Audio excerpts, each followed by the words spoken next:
Jangan sampai rakyat Johor mendesak untuk keluar dari Malaysia. Mungkin Johor akan lebih maju jika berdiri di atas kaki sendiri.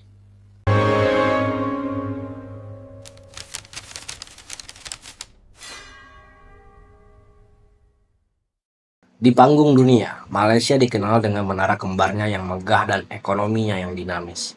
Tapi di balik fasad kemakmuran itu, tersimpan sebuah rahasia yang jarang dibicarakan secara terbuka.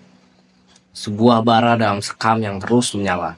Ini bukan lagi sekedar rumor, tapi suara-suara lantang dari 5 wilayah yang mempertanyakan takdir mereka di dalam Federasi Malaysia.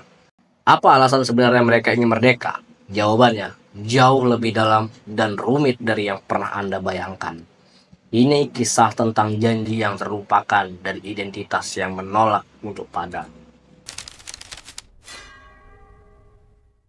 Untuk memahami kenapa mereka ingin pisah, kita harus kembali ke titik awal, tepatnya tanggal 16 September 1963. Hari ini bukanlah hari Malaya menjajah wilayah lain.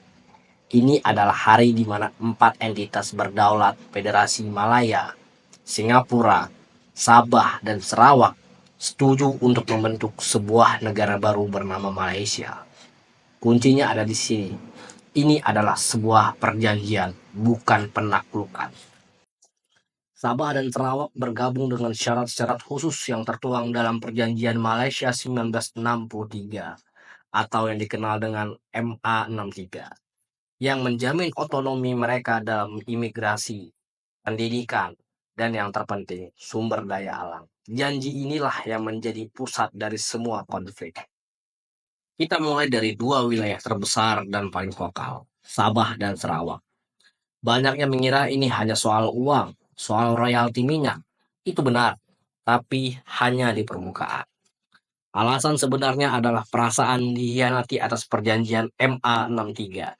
Mereka tidak melihat diri mereka sebagai satu dari 13 negara bagian, melainkan sebagai salah satu dari 3 mitra pendiri Malaysia bersama Semenanjung Malaya. Mereka merasa status mereka telah diturunkan dan kekayaan alam mereka dikeruk untuk pembangunan di Kuala Lumpur. Sementara mereka sering tertinggal. Gerakan seperti S4S, Sarawak for Sarawakians, bukan menuntut uang. Mereka menuntut hak dan kedaulatan yang dijanjikan. Selanjutnya kita ke selatan, Johor Darul Takzim. Ini bukan soal perjanjian kuno, tapi soal identitas yang sangat kuat. Bangsa Johor, Kesultanan Johor punya sejarah panjang sebagai kerajaan yang berdaulat dan maju. Alasan sebenarnya adalah mereka tidak pernah benar-benar melebur. Johor adalah satu-satunya negara bagian di Malaysia yang punya pasukan militernya sendiri sejak zaman kolonial ketika Sultan Johor atau Tunku Mahkota Johor berbicara tentang kemungkinan keluar dari Malaysia. Itu bukan gertakan kosong. Itu adalah pengingat bahwa loyalitas mereka adalah pada bangsa Johor terlebih dahulu. Baru kemudian Malaysia dengan syarat federalisme dihormati. Wilayah keempat akan mengejutkan Anda, Kelantan. Berbeda dengan yang lain, isu di sini bukan soal perjanjian atau royalti. Ini soal budaya dan perasaan dianaktirikan. Alasan sebenarnya adalah benturan identitas. Kelantan adalah benteng budaya Melayu Islam yang konservatif dan memiliki dialeknya sendiri. Selama puluhan tahun diperintah oleh partai oposisi, mereka merasa pembangunan ekonomi dari pemerintah federal tidak pernah mengalir deras ke sana. Perasaan terasing secara politik dan budaya ini menciptakan sentimen bahwa lebih baik kita urus diri sendiri.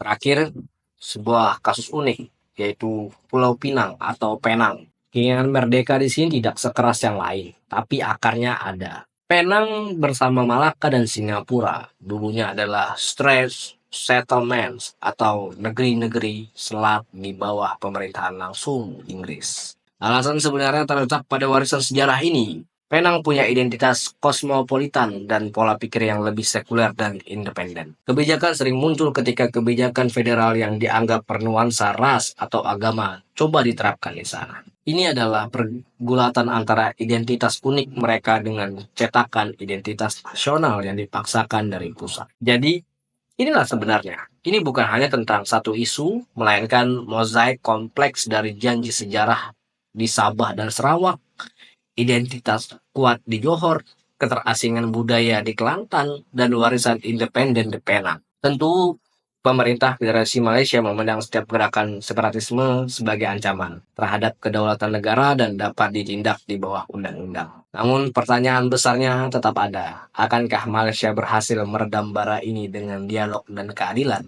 Atau kita akan menjadi saksi lahirnya peta baru di Asia Tenggara? Hanya waktu yang menjawab. Itulah analisis mendalam dari kami boleh tahu. Sekarang kami ingin mendengar dari Anda. Menurut Anda, wilayah mana yang punya alasan paling kuat untuk merdeka? Dan apakah menurut Anda Malaysia akan tetap utuh? Tulis pendapat kamu di kolom komentar di bawah. Jangan lupa subscribe agar tidak ketinggalan video-video investigasi selanjutnya. Terima kasih sudah menonton.